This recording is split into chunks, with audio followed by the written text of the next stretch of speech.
Meron akong gustong i-share sa inyo na natutunan ko dito sa Preacher, sa Batangas. Tatlong dahilan kung bakit tayo nare-reject sa produktong ino-offer natin at sa business na ino-offer natin. Number one is familiarity.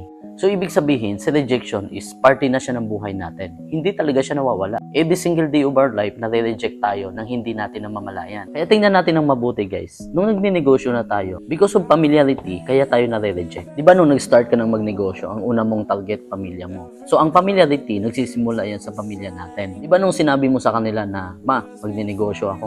Gusto kong makatulong sa inyo. Gusto kong magbago yung sitwasyon ng buhay natin. Gusto kong matupad yung pangarap ko. Pwede kasi nilang isipin or sabihin sa'yo na ako yung nagpapalaki sa'yo, ako yung nagpapakain sa'yo, ako yung nag-alaga sa'yo mula nung bata ka hanggang paglaki mo. So, kilalang kilala ka na talaga nila, pamilyar na talaga sila sa'yo. At ang pinaka-worst na naiisip nila sa'yo, kung gaano ka kabulakbol, kung gaano ka katamad, kung gaano katigas yung ulo mo habang pinapalaki ka nila. Tapos naalala pa ng pamilya mo, 0 to 7 years old, ginugulong-gulungan mo yung kita mo, hinihigaan mo yung kita mo, di ba?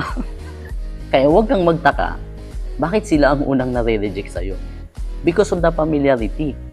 Kilala ka na kasi nila, kailangan mong maintindihan na yung rejection is part of your life, part of the deal, part of the business.